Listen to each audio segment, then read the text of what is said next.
Hi. One of the things that I still remember, it's a funny thing, that when we had to travel to the rural places, we had to take the bus. And the buses have like long seats for two people. So the guy who was collecting the travel fares, he used to say that where there's two people seated, there's room for a third one. And the third one approaches the seat, and those who were seated already, they had to scoot over and let the third one put half of his body on the seat and the other half in the aisle, basically in the air. So that was the way we used to travel. According to the Bible account, the Philistines were threatening the Israelites one more time. So some of the men of Israel came to see the prophet Samuel, and crying and weeping, they said, "Please ask the Lord to help us out against the Philistines."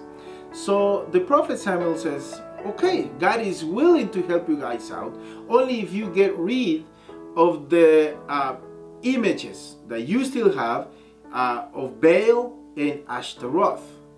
If you do that, then God will help you, because you want God's support, but you don't want to get rid of those images and still want to worship them. And that's unacceptable before the eyes of the Lord." So from the biblical standpoint, a God is what takes most of our time and most of our attention. And I know that we all have certain things in our lives that take most of our time and most of our attention. But there's no such thing like where there's one, there's room for two, or where there's two, there's room for three. When it comes to the priority in our life, God needs that prime seat. And we all have those things. And maybe that's what we have to do today. Get rid of those things that take most of our time and most of our attention. And then God will make us defeat the enemy. He will defeat the enemy for us. He will make us truly free.